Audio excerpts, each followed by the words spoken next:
एक बेहतरीन किताब 100 अच्छे दोस्त के बराबर होता है, लेकिन एक सर्वश्रेष्ठ दोस्त पूरे पुस्तकालय के बराबर होता है।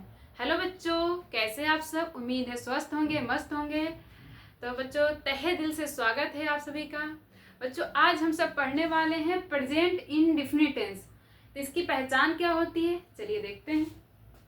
बच्चों, प्रेजेंट इंडेफिनिट टेंस की पहचान होती है कि जिन वाक्यों के अंत में ता है, ती है, ते है, ताहू आदि शब्द आते हैं और जो वाक्य होता है वो वर्तमान समय का होता है, वो प्रेजेंट इंडेफिनिट टेंस कहलाता है।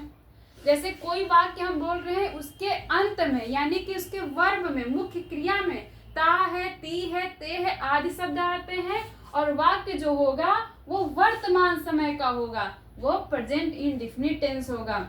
तो बच्चों, प्रेजेंट इंडेफिनिट टेंस का है ये अफर्मेटिव सेंटेंस, जिसको हिंदी में बोलते हैं सकारात्मक वाक्य। अब इस सकारात्मक वाक्य का नियम क्या होता है? नियम क्या होता है इसका? जब कर्ता एक वचन का हो, यानी कर्ता सब्जेक्ट, जब सब्जेक्ट एक वचन का होता है तो उसके वर्ब में यानी कि उसके मुख्य क्रिया में हम यस या ईएस का प्रयोग करेंगे। जब कर्ता बहुवचन का, यानी बहुवचन कर्ता के साथ वर्ब में यानी कि उसके मुख्य क्रिया में, वर्ब को बच्चों बोलते हैं हिंदी में मुख्य क्रिया, उसके मुख्य क्रिया में हम यस या ईएस नहीं लगाएंगे। तो बच्चों, इतनी बात समझ में आ गई कि जब कर्ता एक वचन का हो तो उसके वर्ब में यानी कि मुख्य क्रिया में यस या ईएस लगाएंगे। जब कर्ता बहुवचन का हो तो उसके वर्ब में हम यस या ईएस नहीं लगाएंगे। तो बच्चों, इसका सूत्र क्या होता है, यानी कि हम किस मेथड पे हम सेंटेंस को बनाएंगे, आइए देखते हैं।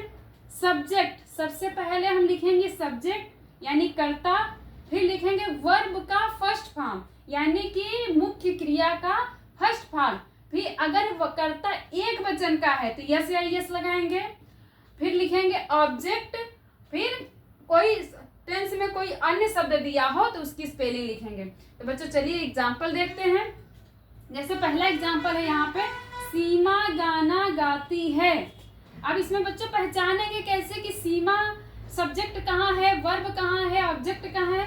तो बच्चों, जिसके द्वारा काम कोई किया जा रहा है, तो जैसे कर्ता, अब इसमें कर्ता कौन है? सीमा है। तो सीमा यानी कि सबसे पहले सब्जेक्ट लिखना है, तो सब्जेक्ट क्या हो जाएगा? सीमा। तो सीमा,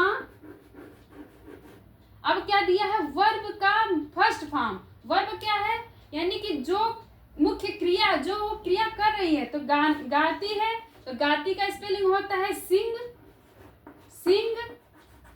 अब बच्चों अभी बताए हैं कि ये एक वचन जब करता होगा तो यस या यस लगाएंगे। और सीमा क्या है? एक वचन है, तो एक वचन है तो इसके मुख्य क्रिया ये है वर्ब, इसके मुख्य क्रिया में हम यस लगा देंगे, सिंग्स हो जाएगा। और क्या गाती है? गाना गाती है, तो सिंग ए, गाना का होता है सॉन्ग। चलिए इसी क्रम में बच्चे देखते हैं दूसरा, वे फुटबॉल खेलते हैं। वे क्या है? सब्जेक्ट है, सब्जेक्ट, वे की स्पेलिंग होती है दे, और दे बच्चों हमेशा बहुवचन में आता है और बहुवचन के साथ हम यस या यस नहीं लगाते हैं। तो दे, और खेलना हो गया वर्ब, तो दे, खेलने की स्पेलिंग होती है प्ले, इसमें यस या यस नहीं लगाएंगे।